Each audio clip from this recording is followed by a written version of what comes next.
Boyapati scene యొక్క vision ఈసారి అసాధారణ స్థాయిలో ఉండబోతుంది.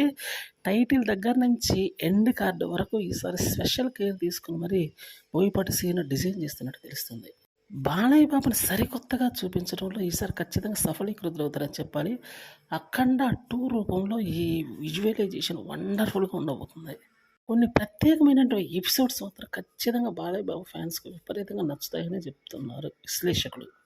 యాక్షన్ సీక్వెన్సెస్ అయితే అసలు చెప్పాల్సిన పనే లేదు. కొన్ని భావోద్వేగాల పరంగా కొన్ని సన్నివేశాలు మాత్రం సగటు ప్రేక్షకుడిని మెల్ట్ చేస్తాయని చెప్తున్నారు. ఎందుకంటే బోయపాటి సీను ఈ రకమైనటువంటి సన్నివేశాలు కూడా ఎమోషనల్ డ్రామాతో అద్భుతంగా తెరకెక్కిస్తుంటాడు. ఈ మూవీలో కూడా జరగబోతుంది అదే. తారాగణం భారీగానే ఉన్నప్పటికీ ఈసారి మాత్రం కథ కరెక్ట్ దిశలో వెళ్ళే అవకాశం ఉంది. అలానే బాలీవుడ్‌కి బాగా రీచ్ అయ్యే విధంగా ఇందులో కంటెంట్ ఉండబోతుందని తెలుస్తుంది. విలన్‌ని కూడా కొంచెం ప్రత్యేకంగా చూపించబోతున్నాడు. ఎస్పెషల్లీ ఈ మూవీలో. బోయపాటి సినిమాలన్నిట్లో కూడా విలన్‌కి ప్రత్యేకమైన స్థానం ఉంటుంది. అలానే ఈ మూవీలో కూడా ఉండబోతుంది. బాబీ డియోల్ లాంటి అద్భుతమైన వర్సటైల్ యాక్టర్ విలన్‌గా నటించబోతున్నాడు. ఏది ఏమైనప్పటికీ ఈసారి మాత్రం పెర్ఫార్మెన్స్ మాత్రం అద్భుతంగా ఉండబోతుందని చెప్తున్నారు.